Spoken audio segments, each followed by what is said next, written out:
The curriculum is already planned.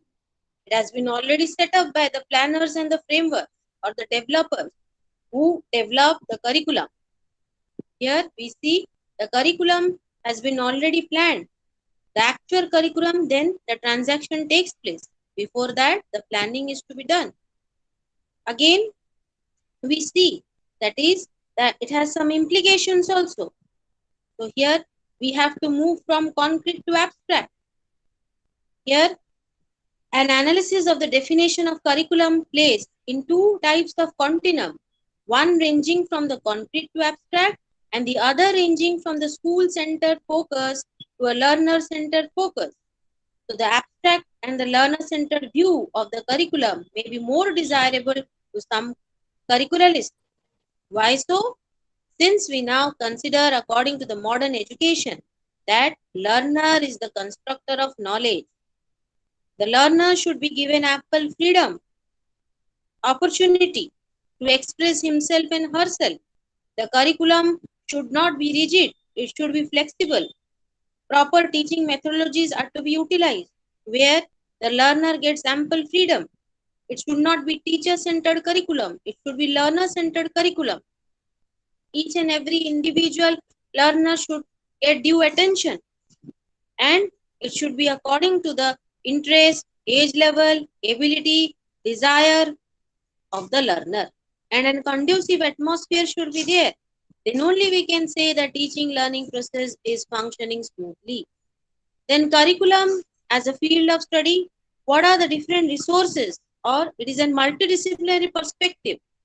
It adopts and borrows element content area from several pure and applied skills and principles from other disciplinary areas like your communication theory, your philosophy, management, organizational theory, supervision, psychology, sociology, technology. All these things are taken into consideration while framing the curriculum. Then, classification of curriculum. Curriculum can be overt or explicit. What is it? So this particular type of curriculum includes all those experiences, curricular and co-curricular, which are intentionally planned by the school, college or university organization to be provided to the learner. So it is already planned, and it consists of knowledge, skill, attitude and values which are overtly provided to the learners. That is, it is observable or it is planned, and accordingly those learning experiences are provided. Therefore, it is known as overt curriculum or explicit curriculum. It is already pre-planned and intentionally done. Then what about hidden curriculum, which is unintentional, unnoticed, unintended? So, or so school or educational institutions, organization does not consciously plan and design such curriculum. It has been not done in a intentional way. So here students learn a lot from the social environment of the classroom. So that has not been planned. They learn that has not been written. They learn those things that are there in the interaction between the teacher and taught, in the peer group interaction. So here we see that various non-verbal behavior like gestures, postures, eye contact, appreciation of the student, behavior like nodding the head, all these things are referring to what? The hidden curriculum, where the child learns through the interaction, the type of value system. What about the null curriculum? This means curricular matters are not consciously but are taught by our silence. So, for example, the social studies curriculum, which includes geography, civics, history, but anthropology, economics, sociology, and psychology, they are hidden under it. They also influence, but they are not directly present in the school curriculum. Whereas subjects like history, geography, civics coming under the social studies are directly there. But these subjects are there, but in a hidden manner. So here they are known as null curriculum. Why? Because they are not directly present. What about approaches to curriculum? Approaches to curriculum, there are different approaches. First is what? Behavioral rational approach. According to this, This type of behavioral rational approach is based on a logical scientific perspective, which emerged out of the research in behavioral sciences and dominated the thinking domain in most part of the early 20th century. And this particular approach is otherwise known as what? Conceptual, empiricist, experimentalist, rational, scientific, and technocratic. So they believe that curriculum is to be developed in a sequential and structured manner. The activity is to start with goals and objectives which are prefixed. Sequencing of the content is to be there. Learning experiences should be based on the goals and objectives that we have already prefixed. The content and evaluation of learning outcome through the student's performance should be there. And all these things should be based on the objectives. Then only we can say that we are successful to achieve the aim and objective through this particular type of curriculum. Then what about system managerial approach? The system managerial approach refers to what? There are various components of a school system. These components interact among themselves to achieve the intended objectives formulated by the school system. These components are teachers, students, curriculum specialists, and others who interact with them according to certain norms and standards. So, this approach advocates what? Among other things, selecting, organizing, supervising people involved in curriculum decision. Consideration is given to committee and group processes, communication processes, leadership, methods and strategies, human relation and decision making. All these things are to be taken into consideration. Then only proper functioning will be there. The entire educational system should join hands. Then only the delivery of instructions will be in a good manner, in a psychologized way. Again, what about while the managerial perspective refers to organization of people and policies, the system perspective looks at three major components: engineering, state, and structures. So the stages, the structures, and stages refer to development, design, implementation, and evaluation. Structure constitutes subjects, courses, units, and lessons. Everything is to be taken into care consideration. Then only the entire system will function properly. Then the intellectual and academic approach. It looks like at schooling and education from a broader perspective and discusses education from a historical and philosophical angle. This particular thing focuses upon what? Issues and the integration of various instruction, teaching, learning, guidance, evaluation, supervision, and administrative procedures. It focuses upon the historical and philosophical ideology, thoughts, views. What about humanistic and aesthetic approach? So, it emphasizes on the uniqueness of each child, and the curriculum has to be designed and developed based on the needs, interests, and ability of the child. It considers for the all-round development of the child, not only the cognitive dimension, also the cognitive and affective. That is not only the mental aspect, but also the psychological aspect and also the doing thing, that is the physical part. Cooperative and collaborative learning should be there. Independent learning, small group learning. These are some of the strategies that are to be carried out under the humanistic aesthetic approach. Then reconceptualist approach. According to them, newer perspective, which is subjective, political, and ideological in nature. This particular thing is rooted in the philosophy of social activism of the deconstructionists, like the rug. They challenge the traditional and scientific rational views of curriculum. They lay emphasis on what? Moral and ideological issues of education, economic and political institutions of society. So this particular approach focuses upon what? Economic, political, moral, ideological issues. So here we see then what? The evolution of curriculum. That is beginning of the curriculum. The establishment of the Department of Curriculum in the Columbia University was in the year 1937. For the first time, it was considered important Therefore, it was established in the year 1937. Then we see what about the curriculum in Indian perspective. Here, curriculum in the Indian perspective means what? A comprehensive course of study to be undertaken by an educational institution. And the Sanskrit equivalent emphasizes the sequence of content and processes to be followed. What is the sequence that is to be followed? Step by step procedure, orderly manner, arranged in a particular order, logical way, psychologized, psychologically planned. These are important. Then we see what are the different recommendations. So according to the Secondary Education Commission, what were the recommendations for curricular changes? That is, 5 subjects are to be studied up to the class 8. Specific stream of studies from class 9 to 11. Duration of schooling to be 11 years. Establishment of multi-purpose schools to provide education in several academic and vocational streams. These were the recommendations given by the Secondary Education Commission. Then the Kothari Education Commission or the Education Commission 1964-66, what it recommended? So it recommended upon what? That is development of wholesome personality. The commission recommended a uniform pattern of education comprising 5 years of primary education, 8 years of elementary education, 2 years of secondary education, followed by 2 years of higher secondary education.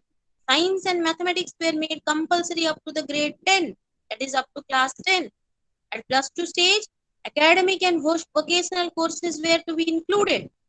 So, in this way, different committees and commissions have recommended for the improvement of the curriculum so that the individual, after reading this or after passing out the educational institution, will be well equipped with all sorts of skill and knowledge that will help him or her to lead a successful life and to earn their livelihood. Then, what are the curriculum? Here we see that is curriculum, basic criteria and processes. So, let us examine the different criteria which the curriculum designers must consider. First is relevance, that is, the curriculum must be relevant in terms of age, location, and content. Otherwise, if it will be outdated, it is of no use.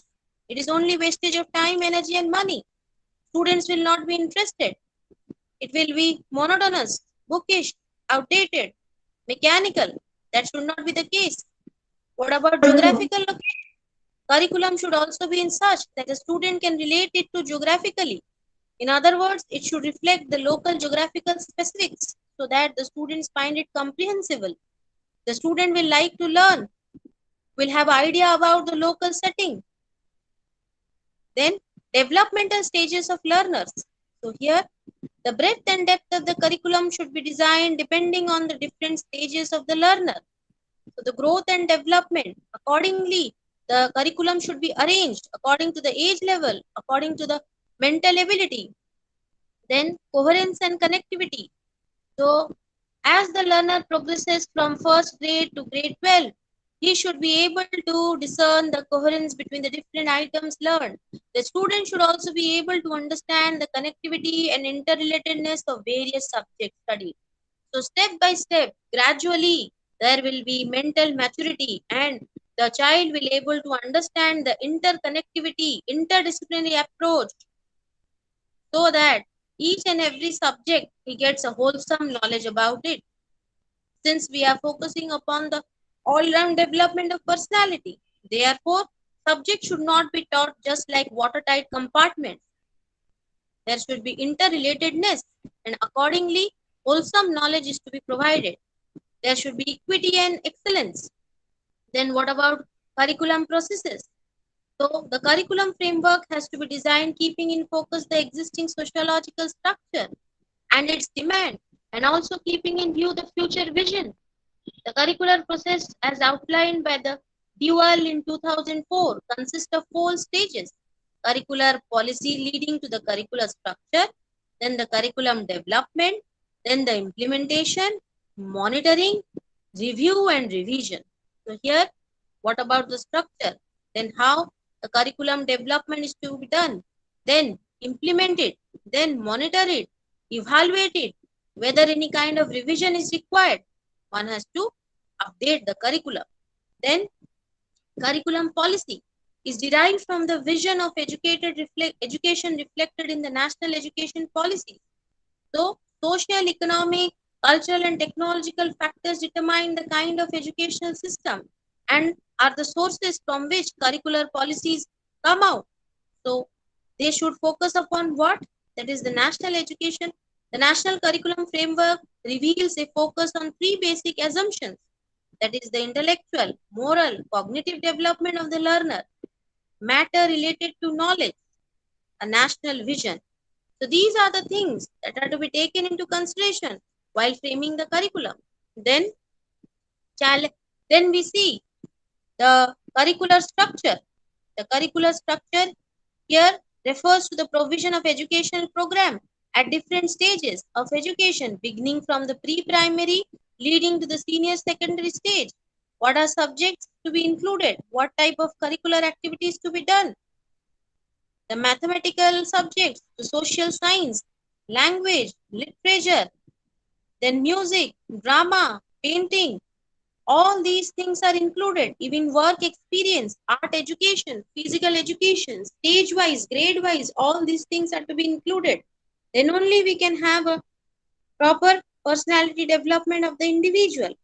Then the curriculum scheme given by National Curriculum Framework for School Education 2005, early childhood education, elementary education, secondary school, higher secondary stage. So there are different stages and accordingly the curriculum is to be arranged.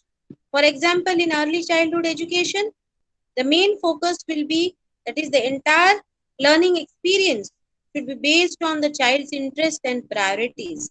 Play, music, rhyme, art, all these things are to be included. Again, the fourfold linguistic abilities are to be developed. What about elementary school? Elementary school, as we see that constitutional provision has been given free and compulsory education to all from 6 to 14 age group. During this period, the child is introduced to what? That is arithmetic, writing, reading, formal disciplines, language competencies, science and social science, mathematical thinking, numeracy. All these things are included. Again, craft, sports activity, physical development. Secondary stage, we find what? Creating the awareness of disciplines, mathematics, science, social science, economics, music, cookery, even vocational education is also provided. Then higher secondary stage, we see they have diversification of courses. They are provided with the option to choose courses of study as per their interest and desire. Then a curriculum framework provides guidelines for translating into practice the scheme of education at various stages of learning. So the objectives of education enlisted the scheme of study at various stages, ranging from primary to secondary, and outline the instruction strategies to be employed, the medium of instruction, the time allocation, all these things to be included. Then curriculum implementation, how it is to be implemented, carry out practically in the classroom. Then it should be effective. Here, development of the syllabus, preparation of textbook, development of student support materials. These are all required for proper implementation of the curriculum. Orientation and training of teachers is a must. Even the administrative staff should be well trained. Then curriculum review and revision, that is evaluating the curriculum, whether this particular curriculum is able to achieve the educational aims and objectives or some modification is required, some changes are required. That is to be reviewed, evaluated, monitored, and accordingly it should be changed and updated. What about curriculum and the role of teacher? Teachers should strive to fulfill the educational objectives by fostering understanding and tolerance among students, awaken the curiosity level, stimulate independent thinking. All these things are required. And teachers should be involved in the process of curriculum planning, development, delivery. evaluation, and also the review.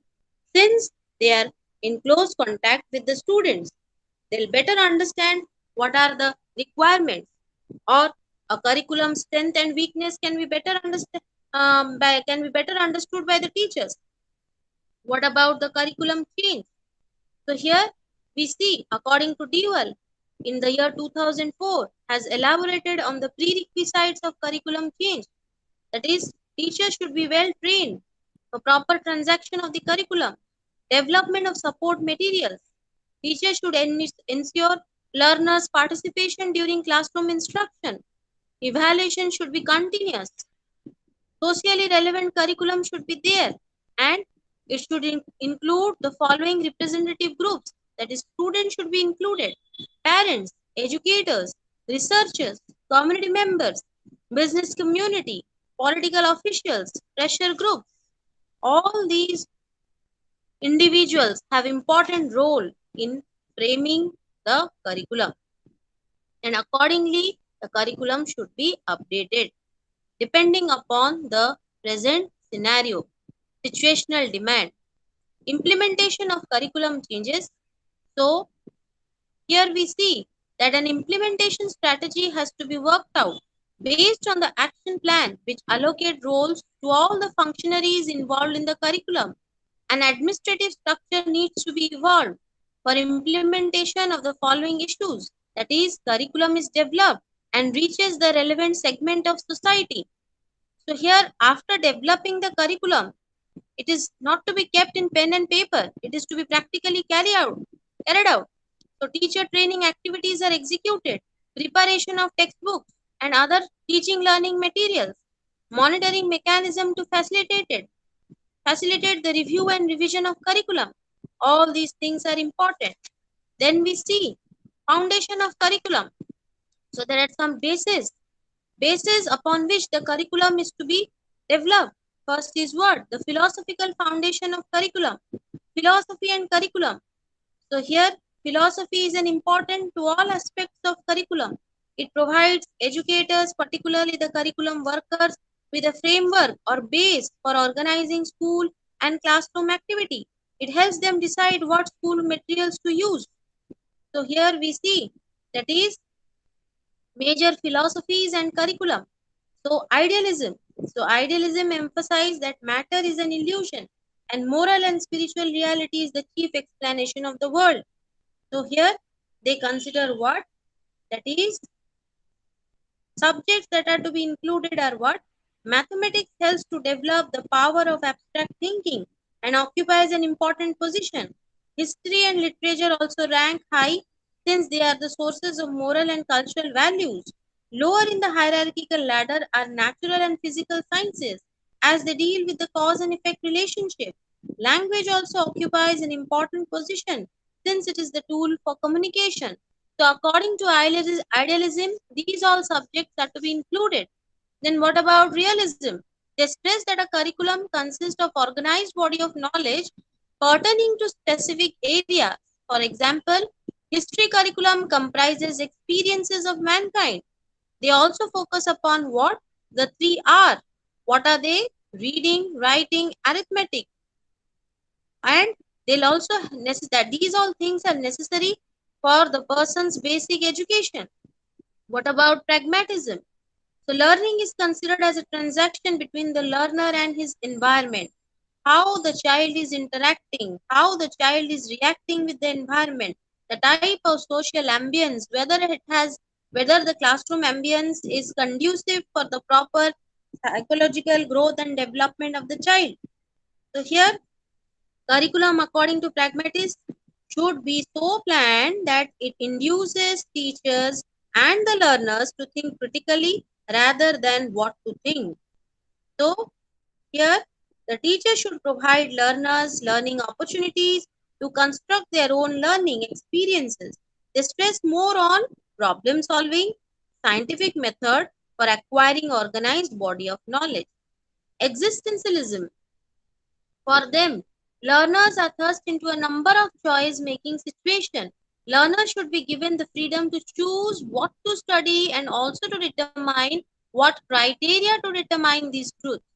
So it emphasizes that education must center on the perception and feeling of the individual in order to facilitate understanding of personal reaction and responses to life situation.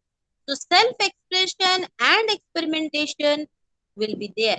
The teacher should become a partner in the process of teaching learning, assuming a non-directive role.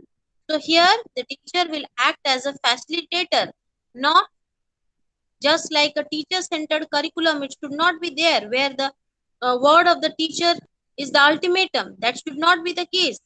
Here the teacher will act like a friend, philosopher and guide, and will work like a facilitator, stage setter, and the students will be provided with ample opportunity for self expression and experimentation. What about perennialism? So perennialism advocates the permanency of knowledge that has stood the test of time and the values that have moral and spiritual ways. So the curriculum of the perennialist is subject centered. So they emphasize upon what? The teaching and learning of language, literature, science and arts. One common curriculum should be there for all students with elective subjects, with little room for elective subjects.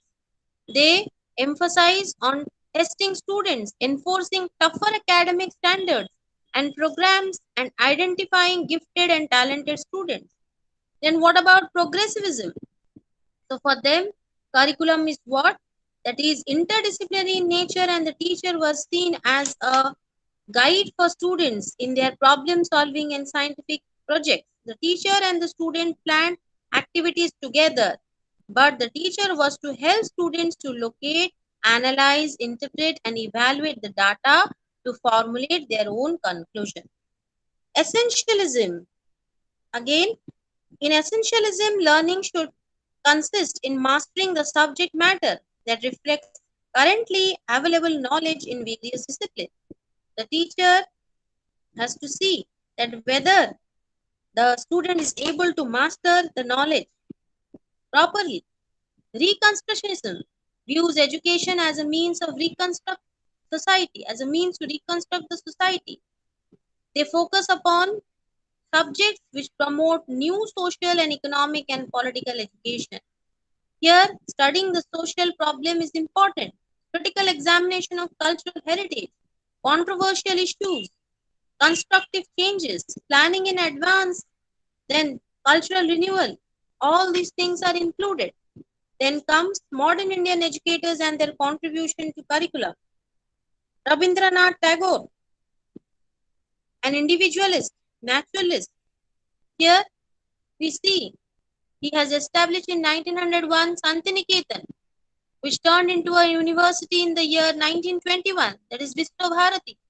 They have different departments, that is Sisu Bhavan, that is the nursery school, Path Bhavan, the secondary school, Shiksha Bhavan, higher secondary, Vidya Bhavan, College of UG and PG Studies and Research, Vinaya Bhavan, Teachers College, Kala Bhavan, College of Fine Arts and Craft, Sangeet Bhavan, College of Music and Drama. The curricula are based on activity-centered approach, and it will enhance the originality and creativity. So here we see R.N. Tagore has given a wholesome personality development curriculum. So all the aspects of a child or personality is taken care of.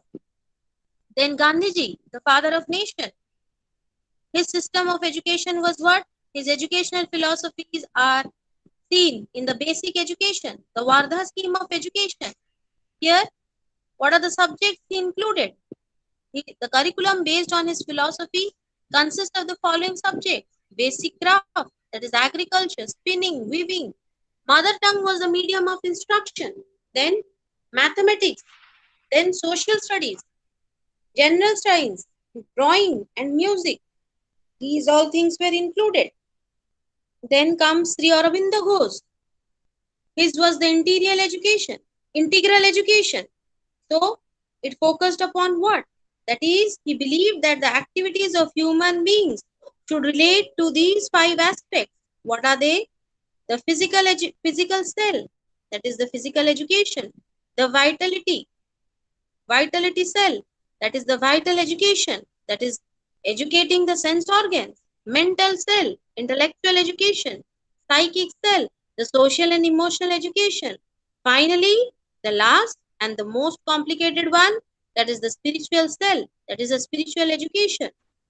So the individual has to serially come from the physical part, then the vitality, then the mental, then the psychic, and finally the attainment of liberation or salvation, that is Anandamaya Kosha or spiritual self.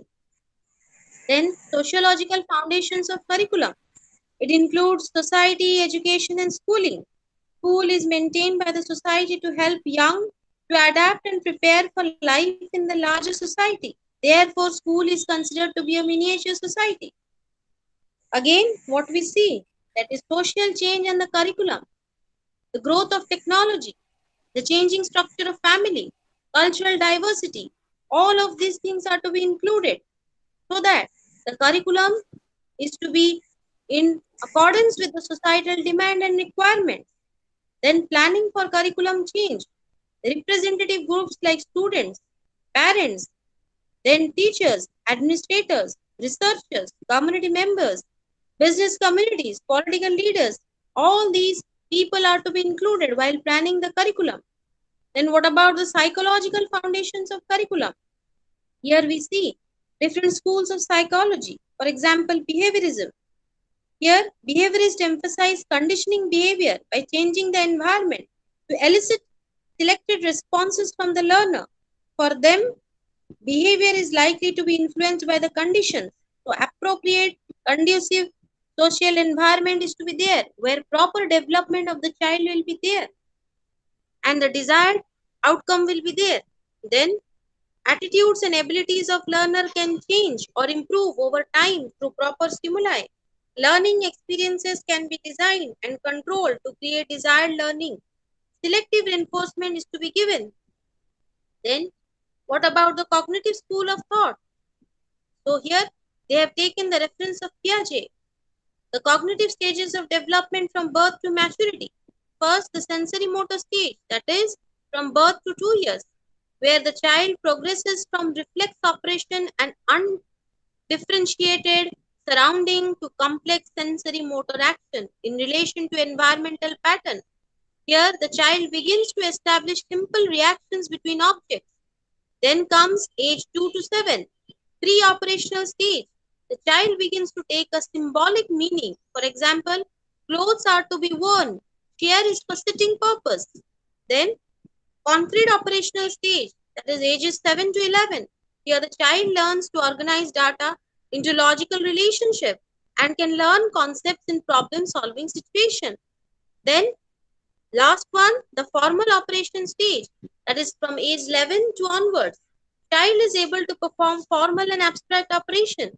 The adolescent can think logically about abstract ideas, formulate hypotheses, and deduce possible consequences. Then, according to Tyler, the three methods of organizing learning experiences: continuity, sequence, integration. These all things are to be taken care of while organizing the learning experience. Then we see humanistic psychology. Humanistic psychology is considered what? Here they emphasize upon what? That the way we look at ourselves is basic for understanding our behavior. Our action and learning are determined by our concept of ourselves. So, these theories view that the total organism in relationship to the environment, wholeness of the problem is to be studied. Human beings do not respond to isolated stimuli, but to an organization pattern stimuli. So, here they focus upon what? Self fulfillment, self realization. And here we see the example of Maslow's theory. Maslow, a humanist, has developed a hierarchy of human needs. First comes the psychological needs, then the safety needs, then the belonging needs, then the esteem needs, then self actualization, then knowing and understanding. So, serially, from the first one to the last one, human needs get satisfied step by step. Then the teacher and the curriculum framers should view the learner as a whole personality and learning as a lifelong process. And accordingly, the learning experiences are to be planned. What about transfer of learning? So here we see that transfer of learning says what? Formal education is based on the premise that whatever is taught and learned in the school gets transferred over life situation and the forces to be functional value to the student. So maximum transfer should be there. Then only the student will able to solve the practical problems in his day-to-day life. The theoretical knowledge is to be practically applied. All the faculty of mind is to be trained properly. And modern curricula are organized on the principle that understanding of general principle is the key to transfer of learning, and that positive transfer depends on how and what an individual learns. If a teacher knows how an individual learns, or here what an individual learns, then accordingly the learning experience is to be organized according to the needs and requirements of the learner. Then only better learning will be there, conceptual clarity will be there. And if conceptual clarity will be there, then there will be transfer of learning. Then what about the basic human needs and curriculum? So the self-actualization, developmental tasks, these are to be included. The concept of self-actualization emphasizes an individual's need for self-fulfillment in life by achieving his or her own potential. So curriculum should provide such learning activities where this will allow the student to identify themselves with those things they can do well. Therefore, they'll get satisfaction. If they are satisfied, then what we see, they'll learn more. They'll be motivated to do more, learn more. Again, developmental task, a task which arises in relation to a certain period in life of an individual, success which leads to his or her happiness, and the success in later tasks, while failure leads to unhappiness in the individual and difficulties in subsequent tasks. So, the learning experiences or developmental tasks are to be arranged in such a manner where the learner will have success, and success in the lower stage will help the learner to move ahead or reach to the higher stage. Step by step, the child will learn so that he'll not be demotivated, he'll get internal motivation and to learn more. So, in this way, we have seen the different bases of curriculum planning, curriculum developing. Then, what about curriculum planning? So here we see curriculum planning is a process in which participants at different levels take decision about the goals of learning and decide about the teaching learning situation by which these may be achieved and whether the methods and means adopted are effective or not. So here while planning the curriculum, the method, the type of teaching learning aids, the evaluation procedure, all these things are to be taken care of. Then only our aims and objectives will be achieved. So here, curriculum development is mainly concerned with the design of plans for actual teaching learning situation. So levels of curriculum planning. So 7 levels have been given over here. First is the national level. So the stages involved in the planning process at the national level are what? Identifying important subject matter, deciding on a sequence in which the subject matter may be taught from specific to general, then from easy to difficult, activities to be included, then suggesting tests that the learners have to take up to evaluate their progress. Then the state level, we have committee under state education department. The task of the committee is to recommend what ought to constitute the overall program across the state. So, should the local authority have the prerogatives of setting up their own programs based on the local needs and preferences? Are the state level personnel more qualified to develop curriculum plans than the local teachers? How do state level curriculum guides and mandates affect the role of the teacher at the local level? All these things are to be taken care of under the committee, the state education department. Then system-wide level. What about system-wide level? Here, this level involves a group of curriculum planner at the district level. So here, the team consists of elementary, middle and high school level teachers, district curriculum coordinators and several citizens. So They study what are the present problems, what methods can be used, which issues in the curriculum contribute could classify as not appropriate for consideration. So they have to see what are the current issues, and accordingly they should include the type of learning experiences, and curriculum planning should be done in a proper way so as to solve the current problems. Then building or institutional level, this includes who this particular this scenario deals with a group of parent, teachers, administrators, counselors, and students from a particular institution. So this group works on the basis that the students encounter with the personal and social experiences. So here we see, should students be involved on building level curriculum committee? Then to what extent should the aspects of the hidden curriculum be considered to be sources of learning for students? So they deal with these all questions. Then teacher team level, the group of teachers representing different subject areas, they form this particular teacher team level. This type of activity is known as interdisciplinary curriculum planning, and it involves contribution from various subjects or discipline of knowledge.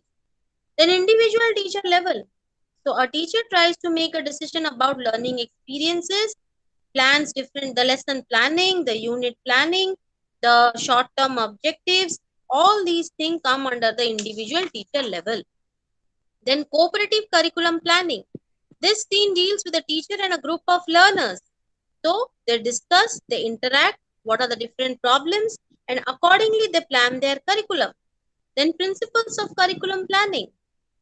So curriculum planning is concerned with the experiences of the learner. What type of learning experiences are to be given so that there will be improvement in the teaching learning process. Then involves decision about both the content and the process, the subject matter and the process to deliver that subject matter, that refers to your methodology. Then curriculum planning involves decision about variety of issues and topics. Planning involves many groups. Curriculum planning takes place at many levels. Then curriculum planning is a continuous process. Then what are the theories of curriculum planning?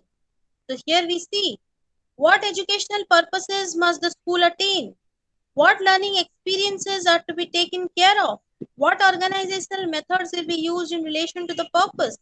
How will the attainment of purpose be evaluated? That is the assessment of successful attainment of objectives. These are to be taken care of. Here we see that the components of curriculum planning have been based upon a framework. So here, according to this particular curriculum planning, there a framework has been given by Bean. So foundation, the type of foundation, that is the basis, it is referring to your philosophy, psychology, and sociology. Again, the goal, that is national level, state level, or district level. The objectives, the developmental stages, the learning situation. Then the decision screen, that is learner characteristics must be clarified. Learning principles should be considered. Then here we have to see that the teaching learning situation, the type of knowledge to be provided, the teaching learning materials to be used. Again, development of specific curriculum plans, a unit title, a brief rationale statement, a brief statement describing a general characteristics of the learner for whom the plan is intended, that is their age level, grade, developmental stage. Then a general description of where the particular unit fits in the scope and sequence of the total school program. Time frame is important. List of objectives, important content, list of activities, list of measuring devices, suggestions for evaluation of the unit plan. All these things are to be included. Then we see what? That is the learner involvement in curriculum planning. So Bine have listed several advantages of where students and teachers, they jointly plan the curriculum or jointly plan the classroom technique. So it provides the model of democratic living based on cooperative and participatory decision making. So feeling of belongingness is there. Teacher student relation, there is it is a mutual adventure. It offers a chance for teachers to know what is important and interesting to the learners, and it enhances social competency by offering opportunity to participate. It offers learners a chance to express their own ideas and interests. Then, improvement of curriculum planning. It should be based on concept of good life. The essential elements of teaching and learning should be well coordinated. It should be based on current needs. Then, the needs of the learners. Educational goals should be well written with clarity. Then, cooperative endeavor should be there. It should be in all the activities should be integrated. It should enable learners to integrate their experience. The teacher should help the learner. There should be democratic participation of both the teacher and the student. It should be a continuous process. Then, trends and issues in curriculum. What about irrelevant curriculum? What does that mean? That it means it does not meet the needs and requirements of the society or learner. Therefore, it is irrelevant. It is of no use. What is a fixed curriculum? Which is rigid, which has no flexibility. So here, the curriculum should reflect the culture of the society. It should be flexible. It should not be rigid. There should be scope for change. Then what is a trivial curriculum? It is one that lays great emphasis on rote learning and irrelevant facts and figures that students are forced to learn. So that things that are not required for the present scenario should be changed. There should be upgradation of the curriculum. Outdated things are to be removed. New things are to be included. Then emerging curriculum is what is constantly evolving and includes the upcoming and new areas of study. It is a dynamic curriculum. It includes what? Social and political changes and liberal education, global education, interdisciplinary education, education for secularism. These all concepts are included. Future trends in curriculum is what? Curriculum planning for the future is imperative because of demographic changes, technological innovations, social changes, and cultural changes. Impact of ICT, that is information and communication technology. Then the role of distance education, where both the print and non-print media operate. Instructional materials should suit according to the learner because distance education or open learning is a learner-centered curriculum is to be followed. What about the different models? So here, components of curriculum design. So here we see there are four things, that is purpose, subject matter, implementation of learning experiences, and evaluation approaches. So sources of curriculum design: science as a source, society as a source, knowledge as a source. These are the different sources for curriculum designing. Even learner as a source. What is the need and requirement of the learner is to be taken care of. What are the different dimensions of curriculum design? The scope, that is the area of study, the depth, the type of learning activities to be included, the breadth, the variety, the type of educational experiences, integration, that is all subjects or interdisciplinary approach is to be there, sequence, that is what? From simple to complex, from part to whole. Then chronological learning, that is the chronological occurrence of historical events. They should be based upon the psychological principles of learning, maxims of teaching. Then continuity, that is repetition of such skills or ideas in the curriculum about which the learner should have in-depth knowledge. Since we know that practice makes a man perfect, so therefore repetition is required, drill work is required. What about articulation and balance? Articulation refers to interrelatedness of concepts of a curriculum. The relation can be either vertical or horizontal. Vertical articulation occurs when certain lessons, topics of courses are related to those occurring later in the curriculum, and horizontal articulation between the curricular components simultaneously. What about the curricular approaches? There are subject area approach, broad field approach.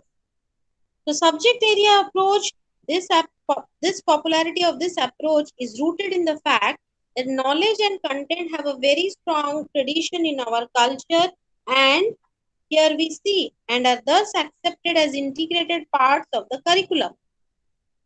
In this, the school program is divided into subject areas of English, mathematics, social studies, music, art, and so on.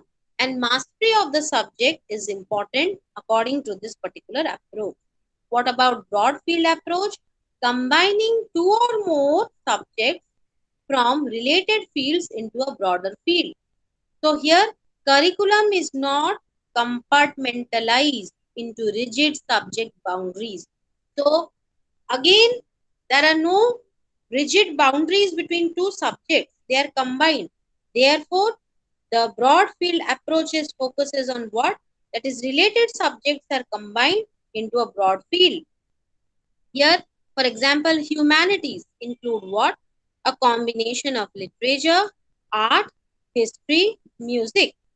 So multicultural education is a broad field area. Again, problem-centered approach. So curriculum is organized on major problems of the society. So it is to cater to the needs of learners because it deals by and large with problems of human life in their social setup.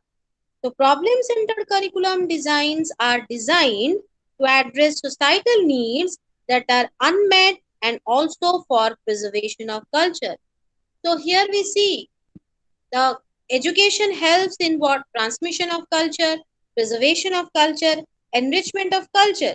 So its curriculum should be arranged in such a manner which will help in your what?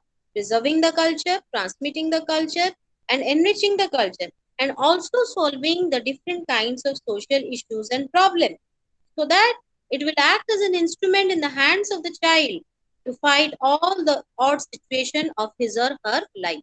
Then what about learner-centered approach? So here they emphasize that all the school learning should be geared around the needs, interest, ability of the learner. The main purpose behind this approach is to help the learners come to grip with issues in their lives and be prepared for the present. So, equipping them with all the requirements that is needed, all different kinds of skill that are needed to lead a happy and contented life in the future, to perform good adult role. Then models of curriculum development. There are technical scientific model. Example of them are Taba model, Goddard's model, Hunkin's model. So here we see that according to the Hunkin's development model, the model has seven major stages. That is curriculum conceptualization and legitimization, diagnosis of the problem, content selection, learning experience selection, then implementing it, then evaluating it, and according to the evaluation, the type of changes, that is maintenance of that particular curriculum. Even diagrams are given there. Then non-technical, non-scientific model. Here we see that non-technical, non-scientific model refers to examples of what? Open classroom model, then Roger's model of interpersonal relation. It focuses upon human behavior which can be used for curriculum development. According to Roger, he believes that by interacting in a group, learners can solve their problem. Roger contends that the group experience permits the individual to know themselves and each other more fully than in possible in the usual social or working relationship. Again, here we see that human interaction will help in understanding the problems, and accordingly the curriculum is to be organized and developed. So here we see what are the basic tasks involved in the development of curriculum: establishing the philosophy, assessing the needs, formulating goals and objectives, selecting the curriculum experiences, then organizing the content, selecting appropriate instructional strategies, evaluating the learning and instruction. So these are the important points or basic tasks that to be taken care of for the development of the curriculum. And establishing the philosophy. So philosophy helps in formulating the goals and objectives and gives a definite direction to the curriculum. And this would help in managing and coordinating various activities. Students should learn to be critical thinkers. The program is one of training students for a profession. Faculty are responsible to encourage independent student learning. What about assessing need? So the main purpose of need assessment is to determine the degree to which the stated philosophy of education is being implemented and the degree to which the goals are being achieved. That is, the objective methods and techniques should be used for data collection. Then, formulating the goals and objectives. Objectives are more specific than goal statements. When objectives are stated in behavioral terms, they become even more specific. So, then selecting the content. The process of content selection should be cooperative and deviant. It should enable students to apply the gained knowledge in their day-to-day life. So the subject matter should be selected in such a manner that those things will help to practically, the students will be helped to understand it properly and also apply the theoretical knowledge in practical form in solving their day-to-day problems. Then organizing the content. So systematic organization is required. Then what? Selection of curriculum experiences, personal development of the individual, skill development, and education for social competence. These three things are to be taken care of. Then evaluation of the curriculum, that is the learning experiences, the objectives, and according to the objectives, learning experiences, the type of content and method. And then evaluation will tell whether we have been able to achieve the objectives or not. Then we have what? Here we see that evaluating the effectiveness of instruction is the course of an important as evaluation of learning. What next? Here we see the curriculum evaluation process. The curriculum evaluation strives to determine whether the curriculum as designed, developed and implemented is achieving the desired result. It also ascertains the strengths and weaknesses of the curriculum before and after its implementation. Based on this data, curricularists can modify, retain or discontinue the curriculum program. So after the evaluation, the curriculum framework or those who are there in the planning part, they'll try to modify, retain or make some changes, and accordingly we can see a better curriculum can be developed. So evaluation enables them to improve the curriculum. So here we see that is they can be categorized, that is curriculum evaluation questions refer to what?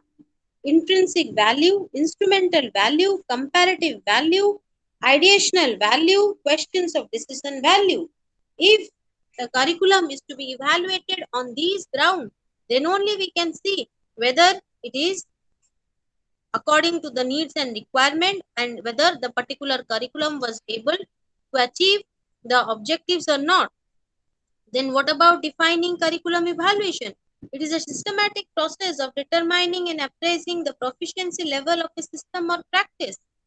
Then what are the different approaches for curriculum evaluation? So here we see that is scientific ideals and humanistic approach.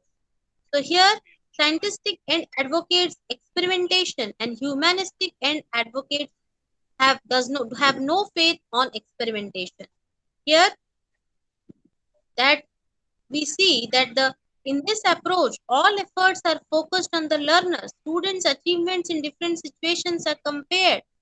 Again, the humanistic ideals approach according to Kronbach is the other hand of the evaluation continuum. It describes that it is very different from the scientific ideals approach. So naturalistic case study are the panacea. So here we see scientific approach, they focus upon what? Experimentation, whereas humanistic approach are against any kind of experimentation. Then what? Formative and summative evaluation, intrinsic and payoff evaluation is also there. This particular intrinsic and payoff evaluation answers what question? How good is the curriculum? How good is the curriculum, whether the objectives have been achieved or not. Here we see that all the different kinds of learning experiences, the sequence, the type of organization, the accuracy, the learning experiences are provided according to the objectives. Then only we can say that how good is the curriculum, how well does the course or curriculum achieve its goal. These are the questions that has to be answered through the intrinsic or payoff evaluation. What about the formative and summative evaluation? So we see that here, in this context, two terms are used, the formative and summative evaluation. Formative evaluation aims to improve an existing program based on the feedback obtained from the evaluation. Again, formative evaluation can occur several stages during the curriculum development process. So, here the important steps under the formative evaluation are what? Seek data regarding changes. Look for multidimensional outcomes. Collect evidence midway in the curriculum development. Try to find out how the course produces its effect. During trial stages, use the teacher's informal reports. Make more systematic observation. So here formative evaluation takes place during the development or planning of the curriculum itself. What about the summative? So here summative evaluation comes at the end. So here summative evaluation assesses the effect of a complete program. It is carried out at the end of the educational program. So it gives a picture of the curriculum in totality. Once it has been implemented on the learners, then what about the summed effects of various components or units in the curriculum, and hence it derives its name from it, that is summative evaluation. At the end, the entire thing is studied after the implementation on the learners. Then there are different curriculum evaluation models. That is your Metfessel-Michael model, then congruence contingency model, then we have discrepancy model. There are different models for the evaluation procedures. Then the CIPP model, the context input process product. So here, Tufflebeam in 1971 has given the CIPP model, and he considers evaluation is a continuous process and suggests that four types of decisions are required in evaluation effort. So here the four types are what? Planning decision, structuring the decision, implementing the decision, and recycling the decision. So here we see that it is a continuous process. Evaluation is a continuous process. The type of context, the type of input, the learning experiences are provided, the process through which these learning experiences are provided, and the final out product or the product evaluation. That it helps to determine whether the final curriculum product in use accomplishes the intended goals or not. So in this way, we see there are different types of models, and curriculum evaluation phases are also there. Focus on the evaluation, collection of the information, then organizing the information, analyzing the information, where the problem lies, what are the sources of collection, then we have to organize it, then we analyze it, then reporting the information. Then after having all these things done, then we have to change it, or here recycling or information is recycled so that a better new curriculum is prepared. Characteristics of evaluation, that is valuing and values and valuing, adopting goals, establishing norms, comprehensiveness, continuity, diagnostic worth and validity, integration of findings, progressing towards goal attainment. Then who are the participants in evaluation? The evaluator, the administrators, the teachers. They should take active part by being involved in the curriculum advisory committees which undertake program evaluation. Then different committees are also there. Then outside experts are also involved. Policy makers are also involved. So here we see these are the participants in evaluation procedure. So in this way, we have completed our book 4, that is curriculum and its various aspects. Here MES-12 comes to an end, and we'll be meeting on 23rd for your MES-15. MES-15 block 1, 2, 3, 4. That is 23rd, 24th, 25 and 26. Okay. Thank you all.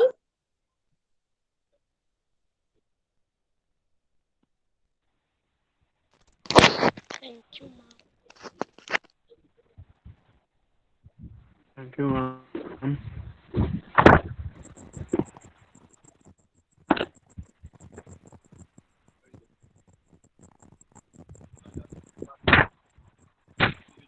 Hello. Hello. Hello.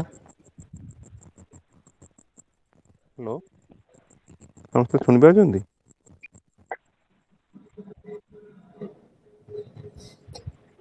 Hello ସମସ୍ତେ ଶୁଣିପାରୁଛନ୍ତି ତ?